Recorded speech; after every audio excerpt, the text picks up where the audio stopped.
안녕하세요. 세모지 도서관입니다. 오늘은 강인한 남성성의 상징이자 20세기 문학의 하드보일드 스타일을 완성한 거인 어니스트 해밍웨이의 삶과 그의 전작품을 파헤쳐볼까 합니다. 우리는 흔히 그를 사냥총을 들고 아프리카를 누비거나 거친 파도와 싸우는 파파 해밍웨이로 기억합니다. 총성과 타자기 소리가 공존했던 그의 치열한 62년생에 그가 남긴 모든 작품들이 그의 인생 굴곡 속에서 어떻게 탄생했는지 그 전집을 따라가는 대장정을 지금 시작합니다.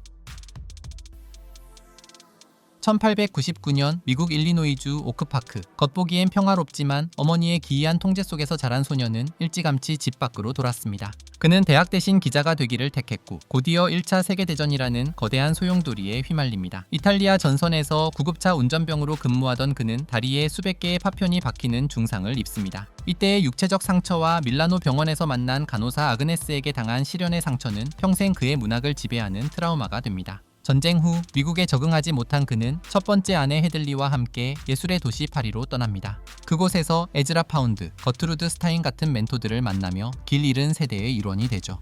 빙산의 일각만 보여주고 나머지 8분의 7은 수면 아래 감춰둬라. 그 유명한 빙산 이론을 연마하던 이 시기, 그는 습작들을 모아 조심스럽게 첫 책을 냅니다. 바로 3편의 단편과 10편의 시입니다. 단 300부만 찍은 이 초라한 데뷔작은 거의 주목받지 못했습니다. 하지만 그는 멈추지 않았습니다. 1년 뒤 짧은 문장들이 주는 충격적인 여운을 담은 단편 집부리들의 시대를 내놓습니다. 여기서 그의 분신과도 같은 캐릭터 닉 애덤스가 처음 등장하며 문단의 주목을 받기 시작합니다. 파리에서의 삶은 가난했지만 행복했습니다. 하지만 스페인 팜플로나의 투우 축제에 다녀온 뒤 그의 안에서 무언가가 폭발합니다. 전쟁으로 거세된 남자와 그를 둘러싼 방황하는 청춘들의 이야기. 이 소재를 장편으로 쓰기 위해 그는 미친 듯이 타자기를 두드렸습니다. 그런데 문제가 생깁니다. 당시 출판사와의 계약 문제로 인해 그는 억지로라도 다른 출판사로 옮기기 위한 계약 파기용 책을 써야 했습니다. 그래서 단 일주일 만에 갈겨 쓴 풍자소설이 봄의 경료입니다. 자신의 은인이었던 셔우드 앤더슨을 조롱하는 내용이라 비난을 받았지만 그는 이를 통해 스크리브너 출판사로 이적하는 데 성공합니다. 목적을 위해 의리조차 저버린 셈이죠. 그렇게 출판사를 옮기고 세상에 내놓은 책이 바로 그의 첫 번째 대작입니다. 태양은 다시 떠오른다. 너희는 모두 길 잃은 세대야라는 제사로 유명한 이 소설은 전후 세대의 허무주의를 완벽하게 포착했습니다. 이 책으로 그는 단숨에 스타 작가가 되지만 동시에 조강지처 헤들리와 이혼하고 부유한 폴린 파이퍼와 재혼하며 비정한 남자의 모습도 보여줍니다. 재혼 후 그는 더욱 왕성하게 단편을 쏟아냅니다. 남자 없는 여자들. 제목부터 의미심장한 이 단편집에는 그 유명한 흰 코끼리 같은 언덕, 살인자들 같은 걸작 단편들이 수록되어 있습니다. 군더더기 없는 문체의 정점을 보여주죠. 그리고 1928년 아버지의 권총 자살 소식을 들은 그는 깊은 충격에 빠집니다. 그 우울감 속에서 자신의 전쟁 경험과 아그네스와의 사랑을 녹여낸 비극적 로맨스의 금자탑을 쌓아 올립니다. 무기여 잘 있거라. 전쟁의 허무함과 사랑하는 여인의 죽음을 다룬 이 소설의 결말을 위해 그는 무려 47번이나 고쳤었다고 인터뷰에서 밝혔을 정도입니다. 이 책의 대성공으로 그는 부와 명예를 모두 거머쥡니다. 이제 그는 플로리다 키웨스트에 저택을 짓고 낚시와 사냥에 몰두하며 마초 이미지를 굳혀갑니다. 소설보다는 자신이 좋아하는 것에 대한 논픽션에 집착하던 시기입니다. 오후의 죽음과 투에 대한 철학을 담은 오후의 죽음, 아프리카 사파리 여행기를 담은 아프리카의 푸른 언덕. 이 두 권의 논픽션은 호불호가 갈렸지만 그의 다큐멘터리적 시선을 잘 보여줍니다. 그 사이사이 허무주의가 짙게 깔린 단편집 승자에겐 아무것도 주지 마라를 출간하며 문체 실험을 이어갑니다. 하지만 세상은 대공황으로 신음하고 있었습니다. 사회 문제에 눈을 돌린 그는 밀수꾼 해리 모건을 주인공으로 한 하드보일드 소설을 내놓습니다. 가진 자와 못 가진 자. 빈부격차와 사회적 모순을 다뤘지만 비평가들에게는 산만하다는 혹평을 듣기도 했습니다.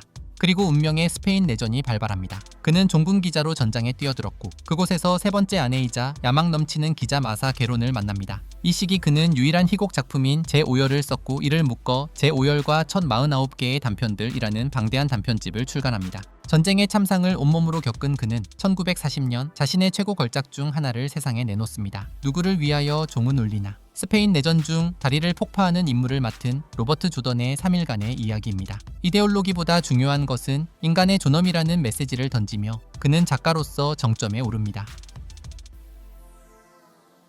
2차 세계대전이 터지자 그는 자신의 배를 몰고 독일 잠수함을 잡겠다며 바다를 누비고 노르망디 상륙작전 이후에는 파리 해방에 앞장서며 마치 군인놀이를 하듯 위험을 즐겼습니다. 마사 결론과 이혼하고 네 번째 아내 메리 웰시와 결혼한 것도 이 시기입니다. 하지만 전쟁이 끝난 후 그는 긴 슬럼프에 빠집니다. 교통사고, 비행기 사고 등 끊임없는 부상과 알코올 중독이 그를 갉아먹었습니다. 해밍웨이는 끝났다라는 소문이 돌기 시작했죠. 무려 10년 만인 1950년, 그는 재기를 노리며 야심차게 소설을 발표합니다. 강 건너, 숲속으로. 죽음을 앞둔 노병의 회상을 다룬 이 소설은 처참하게 실패했습니다. 평단은 자기 연민에 빠진 늙은이의 푸념이라며 조롱했습니다.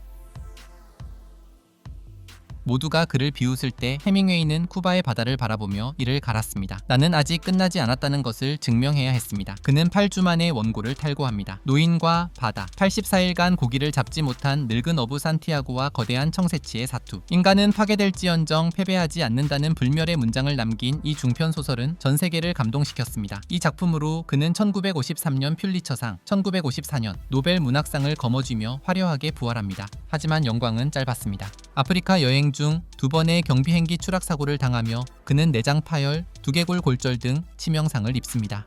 육체적 고통은 정신적 붕괴로 이어졌습니다. 쿠바 혁명으로 인해 사랑하던 집 핑카 비히아를 떠나야 했고 FBI가 자신을 감시한다는 피해 망상에 시달렸습니다. 전기 충격 치료의 부작용으로 기억력을 잃어 더 이상 글을 쓸 수 없게 되자 그는 삶의 의미를 잃었습니다. 1961년 7월 2일 아침, 그는 자신이 아끼던 엽총을 입에 물고 방아쇠를 당깁니다. 아버지와 같은 비극적인 최후였습니다. 그가 떠난 뒤 다락방의 트렁크와 원고 뭉치 속에서 미처 발표되지 못한 이야기들이 쏟아져 나왔습니다. 파리 시절의 회고록이자 가장 사랑받는 에세이 파리는 날마다 축제, 화가 토머스 허드슨의 고독을 그린 해류 속의 섬들, 성적 정체성에 대한 파격적인 탐구를 담은 에덴의 동산, 말년의 투 취재기인 위험한 여름, 그리고 아프리카 체류기를 소설화한 여명은 진실이다까지. 죽음 이후에도 그의 책은 계속 출간되며 그가 얼마나 치열하게 쓰고 또 썼는지 증명하고 있습니다. 해밍웨이의 삶은 마치 그의 소설처럼 간결하지만 강렬했고 끝내는 비극적이었습니다. 하지만 그가 남긴 패배하지 않는 정신은 여전히 우리 곁에 살아 있습니다. 해밍웨이 입문이 두려우신가요? 가장 얇지만 가장 강력한 노인과 바다부터 시작해보세요. 혹은 그의 가장 찬란했던 시절이 궁금하다면 에세이 파리는 날마다 축제를 추천합니다. 이상 세모지 도서관이었습니다.